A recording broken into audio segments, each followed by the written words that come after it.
Stop. Before you help that person who never helps you back, before you say yes when you want to say no, before you apologize for something that wasn't your fault, watch this. Because every single time you're nice to someone who doesn't deserve it, you're teaching them that disrespecting you has no consequences. And that's exactly why they keep doing it. I'm going to show you something that will fundamentally change how people treat you. Not by being mean, not by becoming an asshole, but by understanding one principle that Niccolò Machiavelli figured out 500 years ago. A principle that separates people who get walked on from people who get respected. And it has nothing to do with being nice. Let me tell you about someone I used to be. His name was the guy everyone loved, but nobody respected. That person was me. 3 years ago, I was the nicest person you'd ever meet. If you needed help, I was there. If you needed a favor, I'd drop everything. If you needed someone to listen to your problems for 3 hours, I was your guy. I thought being nice was a strength. I thought if I just helped enough people, treated everyone with kindness, never said no, eventually I'd be valued. Eventually, I'd be respected. Eventually, people would care about me the way I cared about them. But here's what actually happened. My coworkers started assuming I'd handle their work. My friends started canceling plans last minute because they knew I'd understand. People borrowed money and never paid it back because they knew I wouldn't ask. And the worst part? When I finally needed help, when I finally asked for support, suddenly everyone was too busy. The people I'd bent over backwards for couldn't spare 10 minutes. That's when I realized something that destroyed my entire worldview. Being nice doesn't make people respect you. It makes them use you. And the nicer you are, the less they value you. Because you've trained them that your time, your energy, your boundaries, they don't matter. Now before you think I'm telling you to become cold or cruel, understand this. Niccolò Machiavelli wasn't teaching people to be evil. He was teaching them to be strategic. And there's a massive difference between being strategic and being mean. But here's what nobody tells you about niceness. Niceness is not a virtue. It's a signal. And the signal it sends is, I'm afraid of conflict. I'm afraid you won't like me. I'm willing to sacrifice my needs for your approval. Every time you're nice to someone who crosses your boundaries, you're not being kind. You're advertising that you can be exploited without consequence. Let me explain the psychology behind this, because once you understand it, you'll never see niceness the same way again. Human beings are social animals. We're constantly scanning for social hierarchies. Who's dominant? Who's submissive? Who do we respect? Who do we dismiss? And we make these calculations based on behavior patterns. When someone sets clear boundaries and enforces them, our brain registers them as high status. Someone to respect. Someone whose time matters. Someone who cannot be pushed around. When someone constantly accommodates, constantly apologizes, constantly says yes, our brain registers them as low status. Someone whose boundaries are flexible. Someone whose time is less valuable. Someone who can be used. This isn't conscious. Nobody sits there thinking, I'm going to disrespect nice people. It's automatic. It's survival programming from when social hierarchies determined life and death. Machiavelli understood this deeply. He wrote, since love and fear can hardly exist together, if we must choose between them, it is far safer to be feared than loved. He wasn't saying to be a tyrant. He was saying that respect, which comes from healthy fear of consequences, is more reliable than affection, which comes from appeasement. Think about the people in your life who you truly respect. Are they the nicest people? Or are they the people who have clear standards and don't compromise them? The person who says no without guilt. The person who walks away from disrespect without explanation. The person who doesn't chase anyone's approval. You respect them because they respect themselves first. And that self-respect creates a boundary that you instinctively don't cross. Now think about the people who are always nice. The ones who never say no, never push back, never enforce consequences. Do you respect them? Or do you just like that they make your life easier? I learned this lesson in the most painful way possible. I had a friend, let's call him David. David would call me at midnight with his problems. I'd listen for hours. David would ask to borrow money. I'd lend it without question. David would cancel plans last minute. I'd say it's fine, no worries. I was the perfect nice guy friend. And you know what David did? He stopped respecting me completely. He started showing up late to everything because he knew I'd wait. He stopped paying back money because he knew I wouldn't ask. He'd interrupt me mid-sentence because my thoughts weren't as important as his. And when I finally needed him, when I was going through something difficult and called, he said, "Man, I'm busy right now. Let's catch up later. Later never came. That moment broke something in me. Not anger. Clarity. I realized I had taught David to treat me this way. Every time he disrespected my time and I accepted it, I taught him my time doesn't matter. Every time he borrowed money and didn't pay back and I said nothing, I taught him my financial boundaries are meaningless. Every time he canceled and I said it's fine, I taught him plans with me are optional. I wasn't a good friend. I was a doormat with a smile. And the truly painful part? David wasn't a bad person. He was just doing what I trained him to do. Taking advantage of someone who advertised that advantage taking has no cost. Machiavelli would look at my situation and say exactly what I needed to hear. Men are so simple and so ready to obey present necessities that he who deceives will always find someone who will allow himself to be deceived. I was allowing myself to be used by being predictably nice. The moment I understood that, everything changed at I did something that felt completely wrong but worked perfectly. I stopped being nice to people who didn't deserve it. And the transformation was immediate. The next time David called at midnight, I didn't answer. The next morning, he texted asking why I didn't pick up. I said I was asleep. Called during reasonable hours. No apology. No explanation. Just a boundary. He was shocked. He'd never heard me set a boundary before. The next time David asked to borrow money, I said no. Not, I can't right now, or I'm a bit short. Just, no, I'm not lending money anymore. The next time David canceled plans, I didn't say it's fine. I said, that's the second time. I'm not making plans with you again until you show me my time matters. And you know what happened? David got angry. He called me cold. He said I'd changed. He told mutual friends I wasn't the same person anymore. And he was right. I wasn't. The old version of me would have apologized, backtracked, and gone back to being his emotional support system with zero reciprocation. The new version? I let him be angry. I let him complain. I let him think I was the bad guy. Because I'd rather be respected and alone than liked and used. And here's what nobody tells you about setting boundaries with people who are used to having none with you. They won't like it. They will push back. They will test you. They will try to guilt you back into your old patterns. Because your lack of boundaries made their life easy.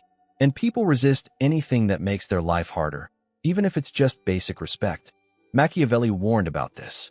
He wrote, "The reformer has enemies in all those who profit by the old order, and only lukewarm defenders in all those who would profit by the new."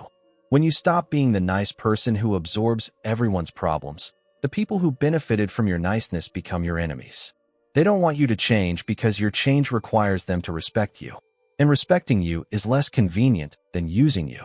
But here's where it gets interesting. Something happened that I didn't expect.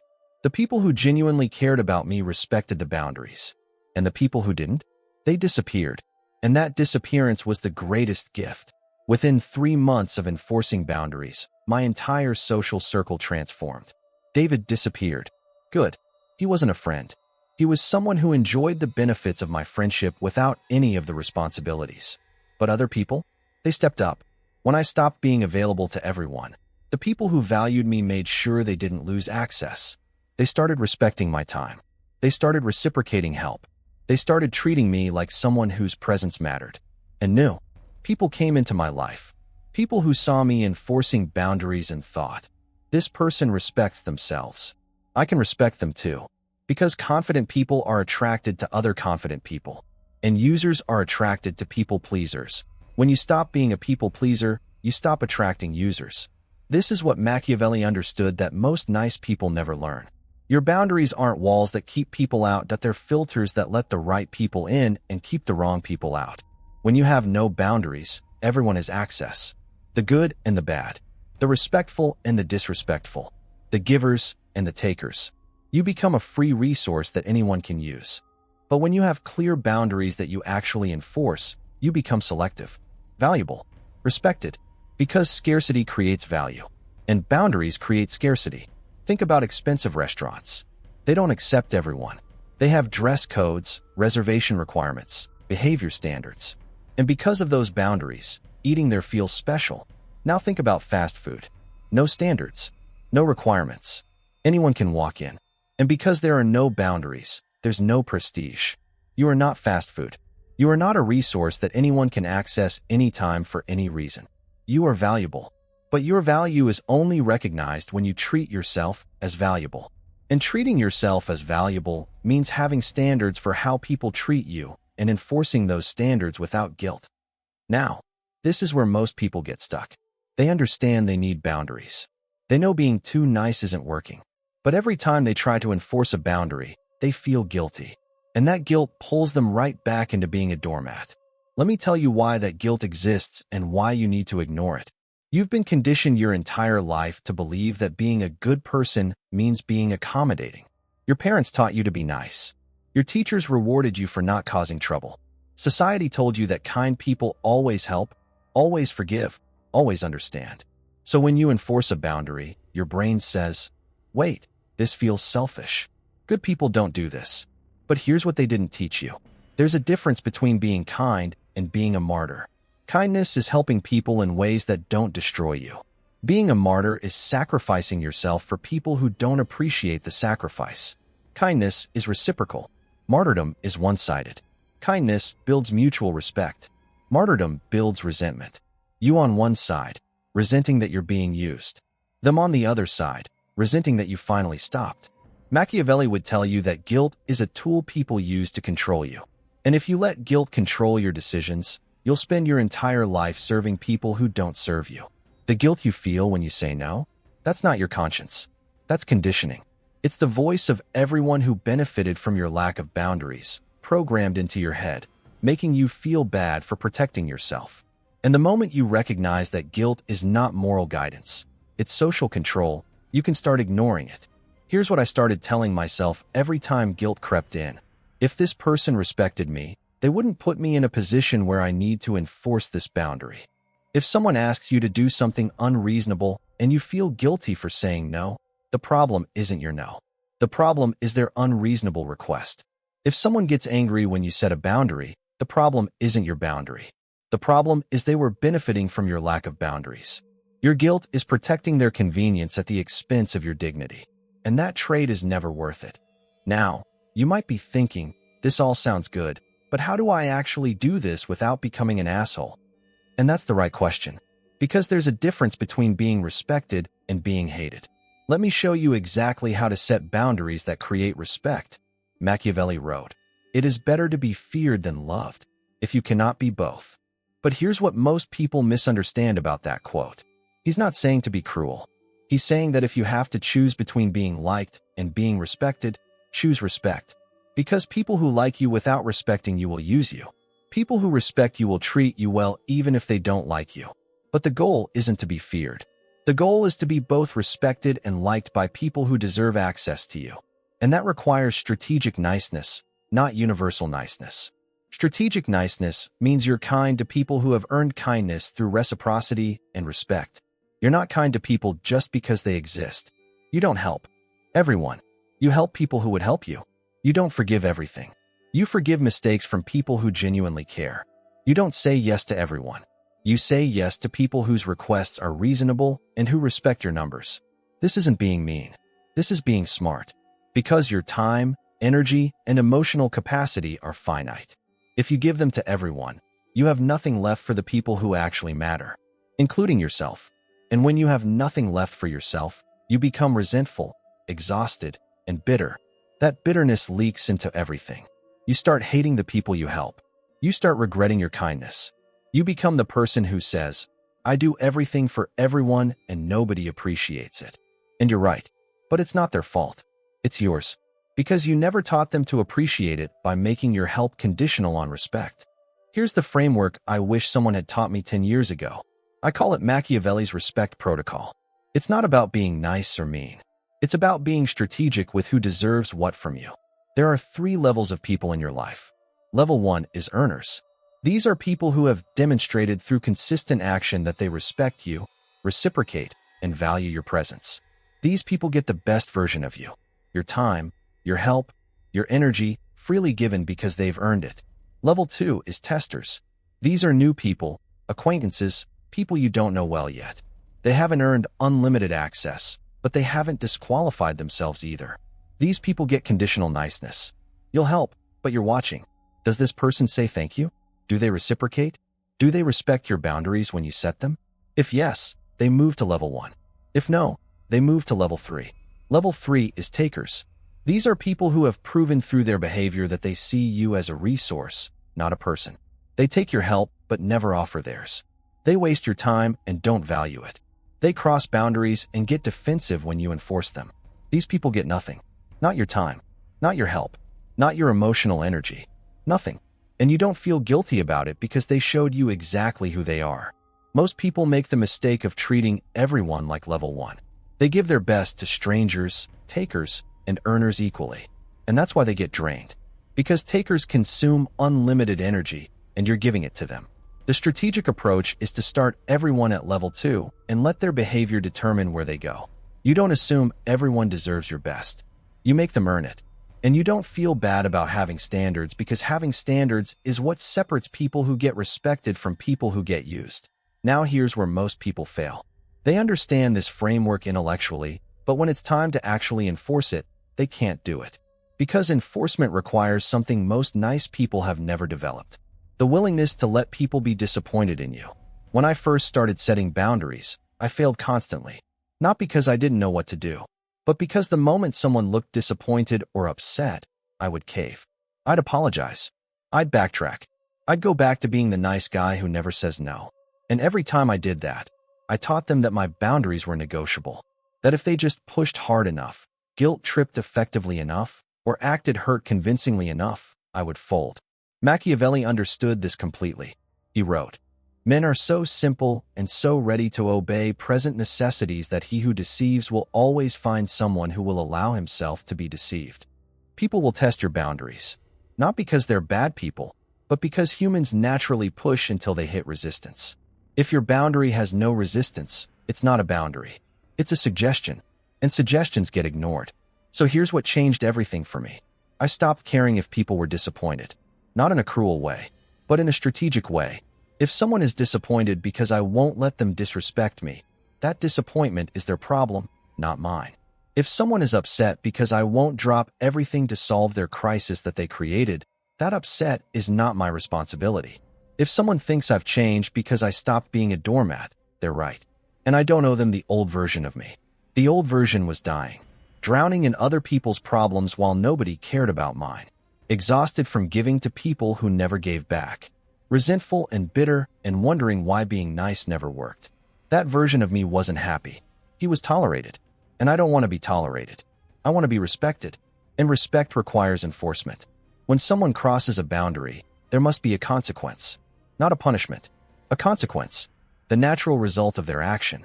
If someone repeatedly cancels plans, the consequence is you stop making plans with them. If someone constantly asks for favors but never reciprocates, the consequence is you stop doing favors. If someone disrespects your time, the consequence is they lose access to your time. These aren't mean. These are logical. If someone shows you they don't value something, stop giving it to them. That's not cruelty. That's common sense. But nice people struggle with this because they've been taught that forgiveness means erasing consequences. It doesn't. Forgiveness means you're not holding resentment. Consequences mean you're not allowing repeated violations. You can forgive someone and still not give them another opportunity to hurt you. In fact, that's exactly what healthy forgiveness looks like. I forgive you for wasting my time, and I'm not giving you access to waste it again. Let me give you practical examples of how this works in real life. Example 1. The coworker who dumps work on you. The nice person response is to accept it, help them, and feel resentful. The strategic response is, I have my own deadlines. I can't take this on. No explanation. No apology. Just a clear no. If they push back, you repeat the boundary. I understand you're stressed, but I can't help with this. If they go to your boss, you document that you have your own full workload. The consequence? They learn that dumping work on you doesn't work. They'll find someone else or do it themselves. Example 2. The friend who only calls when they need something. The nice person response is to always be available, always help, and wonder why the friendship feels one-sided. The strategic response is to start being unavailable sometimes. When they call with a crisis, you're busy. When they need a favor, you have plans. Not every time, but enough times that they realize access to you isn't guaranteed. Watch what happens. If they're a real friend, they'll start reaching out when they don't need something. They'll start asking about your life. They'll start reciprocating.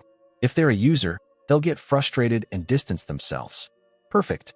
The trash took itself out. Example 3. The family member who guilt trips you. This is the hardest one because family has been training you since birth. The nice person response is to give in, do what they want, and feel resentful about family obligations. The strategic response is to be honest. I love you, but I'm not doing that. It doesn't work for me. They will try to guilt you. After everything I've done for you. Your response, I appreciate what you've done, and I'm still not doing this. They will escalate. They'll bring up the past. They'll call you selfish. Your response, silence. Let them be upset. Let them complain to other family members. Let them think you've changed. Because you have. And you're not going back to being the person who sacrifices their mental health to manage someone else's emotions. Machiavelli said, "It is better to be feared than loved if you cannot be both." In family dynamics, this translates to, it's better to be respected than to be the family doormat who everyone loves because you make their lives easy. Now, I know what you're thinking. If I do all of this, won't I end up alone? And that's a valid fear. But here's what actually happens when you start respecting yourself. When I started enforcing boundaries, I thought I'd lose everyone. I thought people would think I was selfish, cold, or difficult. And you know what? Some people did think that. And those people left. But something unexpected happened. The people who stayed became better. My real friends started showing up more. They started respecting my time because they realized it wasn't unlimited. They started reciprocating because they noticed I wasn't just a giving machine. They became actual friends instead of people who tolerated my presence while using my resources. And new people entered my life. People who saw me enforcing boundaries and thought, this person values themselves. I can respect that. Because confident people are attracted to confidence. Users are attracted to doormats. When you stop being a doormat, you stop attracting users. This is the paradox of boundaries. You think they'll push people away, but they actually attract better people while filtering out worse ones. You end up with fewer relationships, but infinitely better quality. 10 real friends who respect you are worth more than 100 people who like you because you never say no.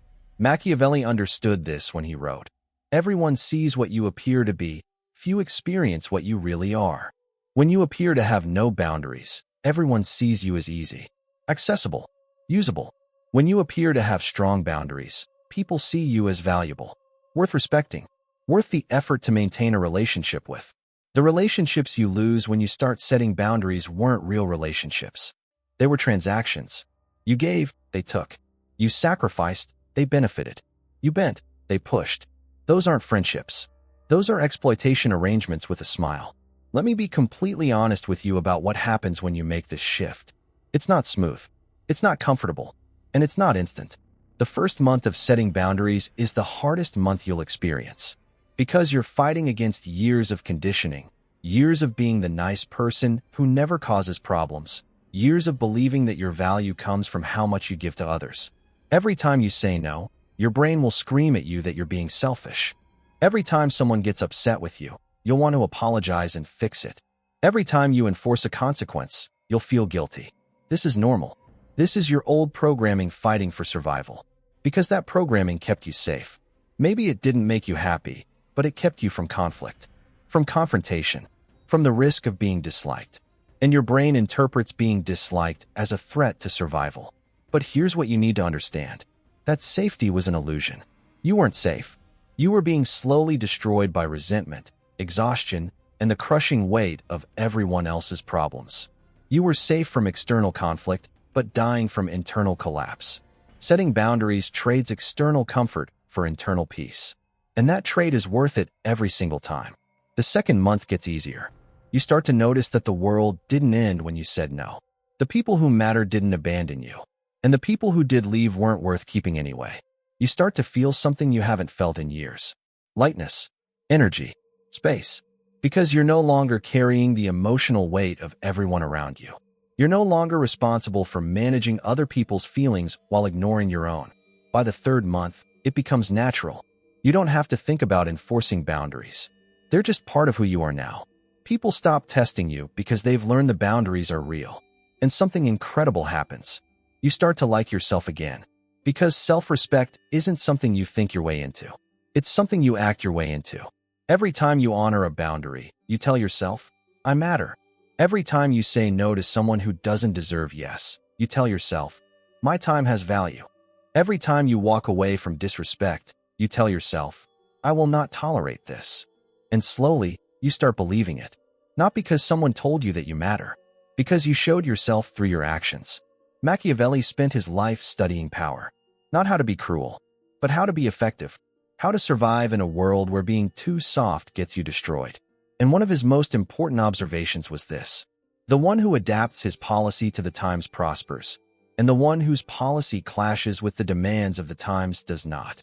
For too long, you've had a policy of universal niceness. Be kind to everyone. Help anyone who asks. Never enforce consequences. That policy worked when you were a child and your parents protected you. It doesn't work now. The world you live in now rewards boundaries, respects strength, and exploits weakness. Your policy needs to adapt. And adapting doesn't mean becoming cruel. It means becoming strategic. Being kind to those who deserve kindness. Being firm with those who need firmness. Being generous with your time for people who value it. Being stingy with your time for people who waste it. This isn't complicated. This isn't radical. This is basic respect for yourself. But if you've spent years being too nice, basic self-respect will feel radical. It will feel selfish. It will feel wrong. Do it anyway. Because the alternative is spending the rest of your life wondering why you give so much and receive so little. Why you're always there for everyone, but no one's there for you. Why being the nice person never seems to pay off. It doesn't pay off because niceness without boundaries is just weakness with good marketing. And the world doesn't reward weakness. It exploits it. Machiavelli's final wisdom on this is simple. Men judge generally more by the eye than by the hand, for everyone can see and few can feel. People judge you by what they see you accept, not by what you feel inside. If they see you accept disrespect, they believe you're okay with disrespect. If they see you accept being used, they believe you're fine being used. Your internal feelings don't matter. Your visible boundaries do. So make your boundaries visible, not through announcement, through enforcement. Show people through your actions what you will and won't accept, and let their reaction determine whether they stay in your life. You're at a crossroads right now. You can close this video and go back to being the nice person who everyone likes but nobody respects. The person who helps everyone and no one helps back. The person who sacrifices their peace to keep everyone else comfortable. That path is familiar. It's safe. It's what you know. It's also destroying you slowly. Every day you spend being too nice is a day you train people to take you for granted. Every boundary you fail to enforce is evidence that your boundaries don't matter. Every time you say yes when you mean no, you die a little inside. Or you can make a different choice. Starting today, you can decide that your time matters. Your energy matters. Your peace matters. And people who don't respect those things don't get access to them. This doesn't mean you become mean. It means you become selective. You save your best for people who've earned it. You help people who would help you. You invest in relationships that are reciprocal. And you stop lighting yourself on fire to keep people warm who wouldn't give you a match if you were freezing. The shift starts with one decision. The next time someone asks something unreasonable, you say no. Not maybe, not I'll try, not let me think about it. Just no. The next time someone disrespects your time, you don't show up. You don't explain. You just stop being available. The next time someone crosses a boundary, you enforce a consequence. And you don't apologize for it. Because you're not sorry for respecting yourself. Watch what happens. Some people will get upset. Let them. Some people will call you selfish. Let them. Some people will say you've changed. Agree with them. You have changed. You've changed from someone who accepted disrespect to someone who doesn't. From someone whose time was worthless to someone whose time is valuable. From someone who needed everyone's approval to someone who only needs their own. That change is called growth. And anyone who's angry about your growth was benefiting from your stagnation. Machiavelli wrote The Prince in 1513, over 500 years ago. And the principles he outlined about power, respect, and human nature, they're just as true today. Because human nature hasn't changed. People still respect strength and exploit weakness. People still value what's scarce and take for granted what's abundant. People still test boundaries until they meet resistance. You can't change human nature. But you can change how you respond to it. You can stop being the person who gets tested and start being the person who passes the test. The test isn't whether people will try to use you. They will. The test is whether you'll let them. For years, you failed that test. Every time someone took advantage of your niceness, you let them. Every time someone disrespected your boundaries, you made excuses for them. Every time someone treated your time as worthless, you confirmed it by giving them more. You failed the test because you didn't know there was a test. Now you know. Now you understand that respect isn't given freely. It's earned through boundaries, through consequences, through the willingness to let people be disappointed rather than let yourself be disrespected. This is your moment. Right now, not tomorrow. Not after you finish one more favor for someone who never reciprocates. Right now, decide that you matter. Decide that your time has value. Decide that people who don't respect you don't deserve access to you. And then act like someone who believes those things. Set the boundary. Enforce the consequence. Say no without apology. And watch as your life transforms from exhausting to empowering. From being everyone's resource to being your own priority. From nice to respected. Machiavelli would tell you that the prince who rules his own life before trying to rule others is the only prince who survives. You can't control how people treat you, but you can control what you accept. And the moment you stop accepting disrespect is the moment disrespect stops happening. Not because people changed, because you did. And that change is the only one that ever mattered. Stop being nice to people who don't deserve it. Start being strategic with who gets your best. And become the person you were always meant to be. Not the nicest, the most respected. Because respect lasts. Niceness gets forgotten. Choose respect. Choose boundaries. Choose yourself. Finally,